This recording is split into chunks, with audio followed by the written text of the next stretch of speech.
নবী বলছেন, আল্লাহ আমার উম্মত যদি জাহান্নামে থাকে আমি কিন্তু জান্নাতে যাব না। আল্লাহ বলছেন আপনি না গেলে তো জান্নাত উদ্বোধনই হবে না। এবারে মামলা কি দাঁড়ালো? আল্লাহ পাক বলে যে আমি তাহকামুল হাকিমিন নিজেকে বলেছি, বিচার না করলেও তো জিনিসটা সুন্দর হয় না।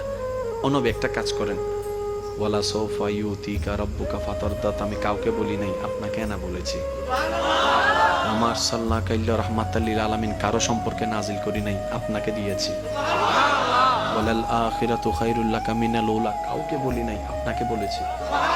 আর আমি আল্লাহ ভালো করে জানি আপনি হচ্ছেন উম্মতের দরদি নবী। আপনি নিজের জন্য কাঁদেন নাই, সন্তানের জন্য কাঁদেন নাই, পরিবারের জন্য কাঁদেন নাই, নাতির জন্য কাঁদেন নাই, যত কেঁদেছেন জীবনে সবকিছু উম্মতের জন্য।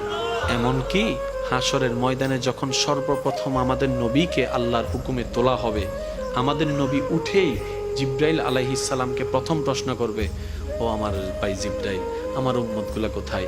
আইনা উম্মতি, আইনা উম্মতি, আমার উম্মত কোথায়? আমার উম্মত কোথায়? আমার উম্মত কোথায়?